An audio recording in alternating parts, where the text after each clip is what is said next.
GuardiaN is our last interview from day one at DreamHack Winter 2014. You had a really tough game towards the end, but let's take it from the start. Just go over each of the matchups in your group, how they played out, and yeah, talk about the matches.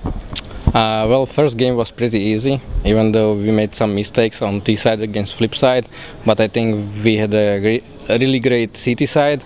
I think it was 13-2. Then we played Virtus Pro. It was a little bit lucky, like randomized map, probably nuke. So yeah, it was like always do or die. It's our like 50-50 map that we started to play, but still we are better than it. Then it was last game, and yeah, it's like all major events that we choke on in the last map. I mean, in the last game, but we managed to win. So I mean, they played really good. Like we didn't know what to expect, so we just played our game, tried to kill. But yeah, they were like out shooting us sometimes, but in the overtime we just crushed them. So yeah, but respect to them for their game. Actually, let's talk about the Virtus Pro, the nuke randomized map. Which three maps were lost in the pick? I think it was Overpass and Inferno. So which one would you have rather played with those two?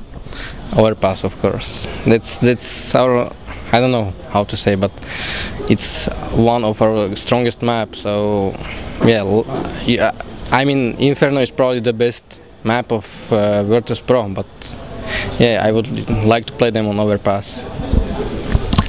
So how is actually your preparation going to DreamHack Winter? How much time did you have at a boot camp, and how much time did you spend online on preparing? We didn't play online at all because Edward was in India for some sponsorship things, and then we came to Stockholm for Inferno online boot camp, and we played like 10 or 11 hours per day, individually and like team-wise. So yeah, it was pretty much, but we all seen the playoff. What can we do? How were your expectations for the group stage? Were there any matches that surprised you from this day?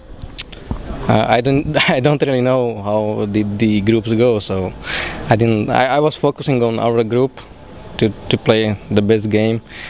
So I don't really know how did they finish. So what do you think about Cloud9, Hellraisers, and Fnatic? Then did you expect Hellraisers to come first? Not really. I thought that it will be Cloud9 and Hellraisers for the second place, but yeah, they surprised us.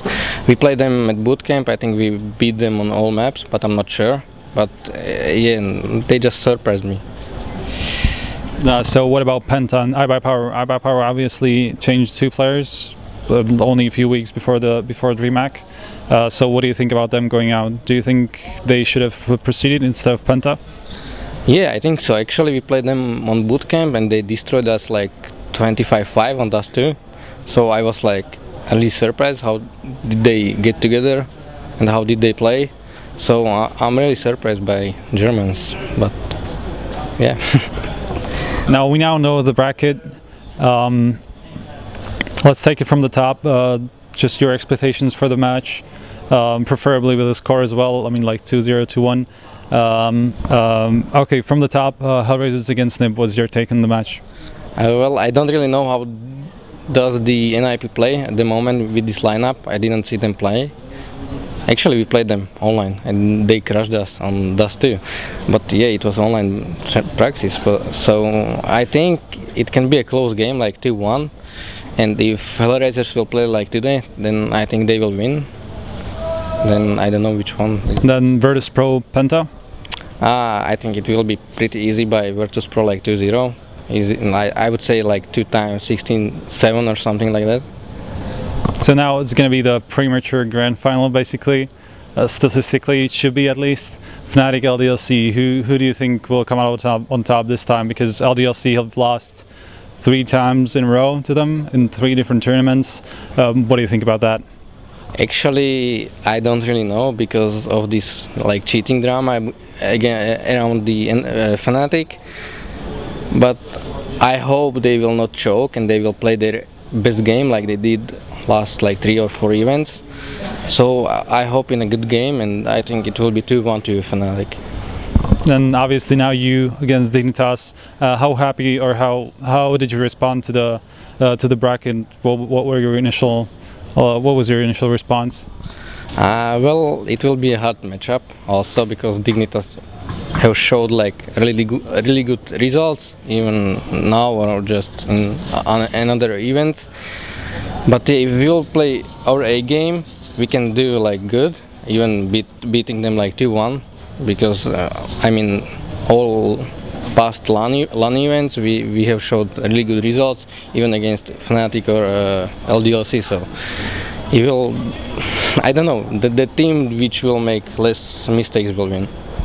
So you don't seem like a team that would have a bad matchup against any of the teams basically, but seeing as if you win against Dignitas, you're going to be either Fnatic or LDLC. Who of those two would you rather face? I would play probably LDLC. I feel more comfortable to play them. I don't know why, but yeah, I mean, we still missed. I mean, always still missed something that to beat them. Like I don't know, it was always close matchup. Like even in Cologne, we lost 2-1 to Fnatic in 16-14 last map, so we always missed something. So I hope it will be not this time and we will show better results. Now you were talking about the cheating scandal, obviously. What's your take on the whole thing? Do you think those bad cheaters could have cheated online, and do you think there could be more coming? I don't really know what kind of cheats were they, but it's pretty hard to say. I mean, people would see if somebody would cheat, so I would say they were not cheating at LAN, but I might be wrong. So I don't know. I don't really read this. I mean, drama. Sometimes at hotel they show me some like gifs about like Flasher or Meister or somebody else. So I'm not reading this kind of stuff. So you well, considering those gifts, how suspicious do you think it actually could be?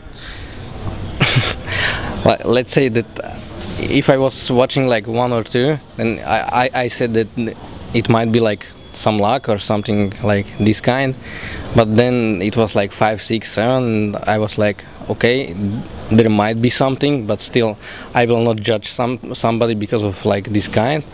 But if some like Valve or some admin will say or ban them, then I don't know, we will see.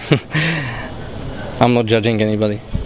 So as the last question that we ask basically all the teams in our pre-interviews, what do you think about the sticker money system that is right now in place? Because basically if you win 2 matches in your group, you're gonna get almost confirmed $50,000, which is basically the same as winning the event.